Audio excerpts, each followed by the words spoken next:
Es momento de revisar las noticias internacionales. Nos acompaña Florencia Vial. Hola, Flo. ¿Cómo estás, José Luis? Muy buenas tardes y muy buenas tardes a todos ustedes en sus casas. Y comenzamos revisando lo que ocurre a esta hora en Brasil, luego que el ministro de Salud, o bueno, ahora exministro de Salud, Nelson Teich, renunció durante la mañana de este viernes, pese a haber asumido el cargo hace menos de un mes.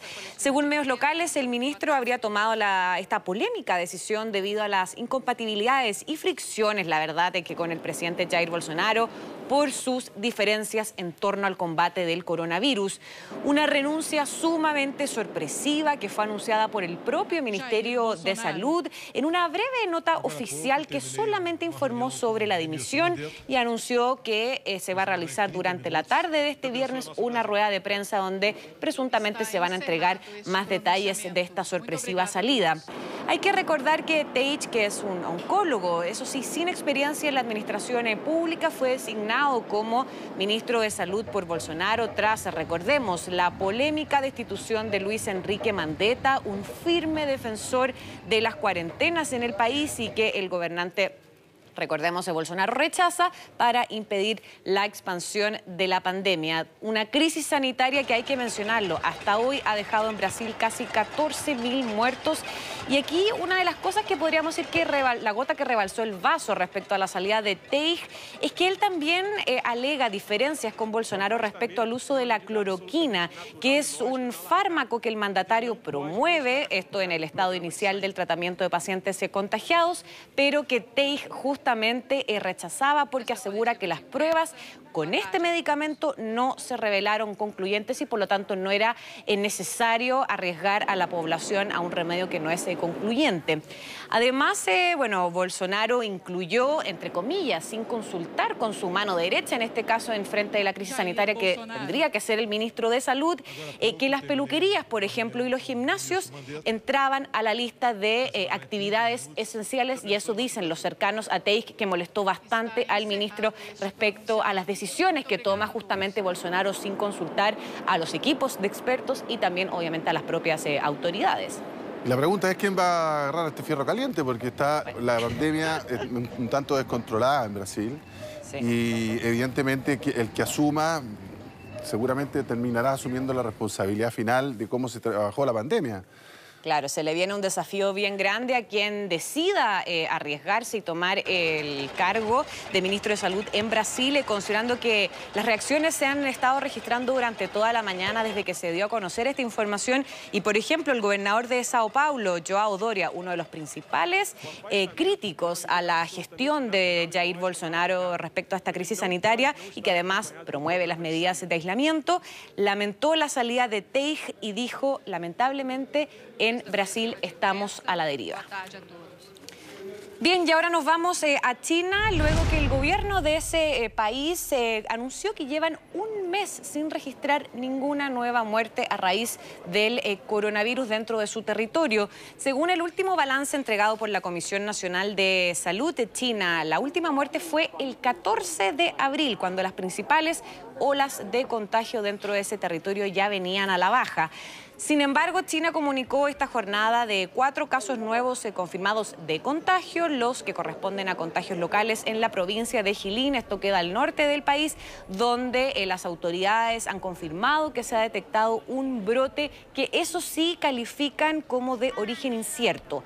Por otro lado, bueno, este viernes comenzó, ahí lo vemos en las imágenes, el testeo masivo en la ciudad de Wuhan, luego que el fin de semana pasado se reportara un rebrote. Hay temor de una segunda ola de contagios justamente en esa ciudad, recordemos, de 11 millones de habitantes, que es precisamente el lugar donde se originó la pandemia. Según los datos oficiales de las autoridades chinas, en la ciudad ya se han testeado a cerca de 3 millones de personas desde el pasado mes de abril.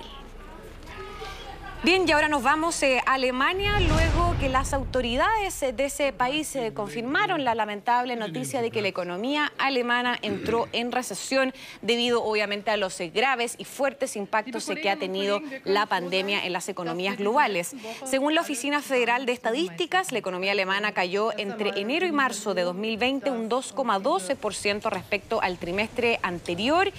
Y ahora, aunque en los meses de enero y febrero no se hizo notar la pandemia en su economía, el impacto registrado en marzo, precisamente, dicen las autoridades que fue sumamente grave para finalmente el conjunto del trimestre que abarca los 3 primeros meses de este año.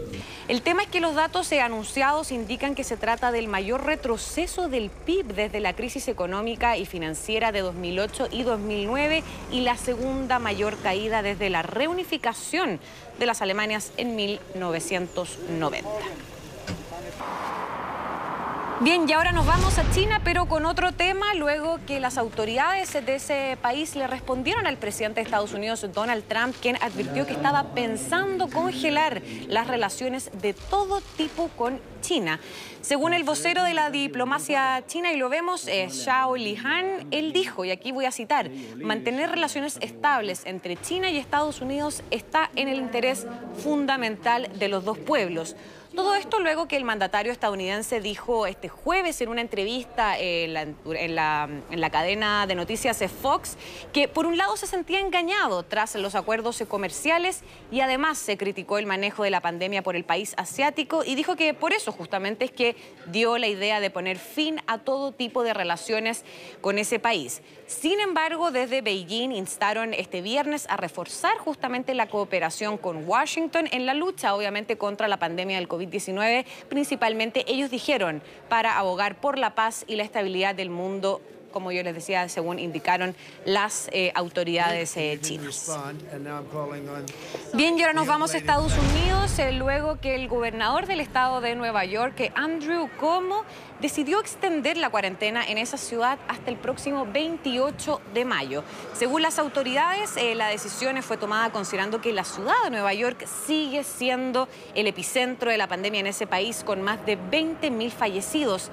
Acá hay que recordar que la ciudad lleva 2 meses con este llamado a confinamiento, a aislamiento por parte de las personas, obviamente por parte de las autoridades estatales. Sin embargo, varios comercios e industrias, la verdad, no consideradas esenciales, ya abrieron nuevamente sus puertas en las 5 regiones menos pobladas de este estado. El tema es que precisamente en Nueva York, que hay que recordarlo y hay que mencionarlo, es una ciudad de más de 8 millones de habitantes. Las autoridades justamente temen que se registre un rebrote de contagios, razón por la que los colegios, por ejemplo, van a permanecer cerrados por lo menos hasta el mes de septiembre, mientras que las autoridades investigan cerca de 110 casos tanto de niños como de jóvenes con un grave síndrome inflamatorio posiblemente vinculado al coronavirus. Bien, y ahora nos vamos a Austria, luego que las autoridades de ese país lanzaron lo que ellos llaman burbujas de viaje. ¿Qué significa esto? Bueno, significa básicamente que se van a reabrir las fronteras con Alemania, eso sí, en 13 puntos específicos. Se trata de un intento básicamente de relajar las restricciones impuestas debido a la pandemia, con el que tanto Austria como Alemania van a abrir estos 3 puntos de sus respectivas fronteras, que por cierto se van a habilitar ya de manera por completo y total el próximo 15 de junio. Ahora, la medida solo contempla, no es como llegar y cruzar por la frontera, solo contempla los viajes para transporte de mercancías, personas que trabajan en el país vecino o aquellos que muestren una prueba reciente de COVID-19, un examen de PCR y que haya dado justamente negativo. Mientras que quienes no tengan ese certificado deberán permanecer en cuarentena durante 14 días antes de poder seguir con sus actividades esenciales, normales, digo. Bien, y ahora, bueno, y terminamos en Italia, luego que después de 2 meses de encierro, ahí las vemos en las imágenes, la ciudad de Venecia finalmente pudo reabrir este viernes sus cafés. Como vemos, una ciudad que en estos momentos es históricamente turística, pero que se ha visto sumamente golpeada por la pandemia y la cual, según empresarios de ese rubro, está en condiciones críticas. Ahora, se trata de esto de una medida que las autoridades llaman a tomar, obviamente, con responsabilidad, a no abusar, y que es básicamente para intentar ayudar a los negocios más afectados, considerando que cerca del 65% de su población se dedica precisamente al turismo. De hecho, 9 de cada 10 visitantes que llegan a Venecia son extranjeros. Y aquí el tema es que, por ejemplo, veíamos en las imágenes que ni las palomas de la histórica Plaza de San Marcos han regresado todavía a las calles de esa ciudad, y de hecho los famosos gondoleros ya volvieron a los canales, se quieren trabajar, pero por el momento todavía no tienen a quién transportar. No, no hay parejas que quieran pasar por el... ¿Cómo se llama ese puente? Por los canales de Venecia. Por los canales de Venecia. Por los canales de Venecia, digamos. Exacto, cantando, qué sé yo, no hay a quién. Claro. No hay tiempo para el romanticismo en estos momentos, estamos en pandemia. Bueno, ya volverán los enamorados.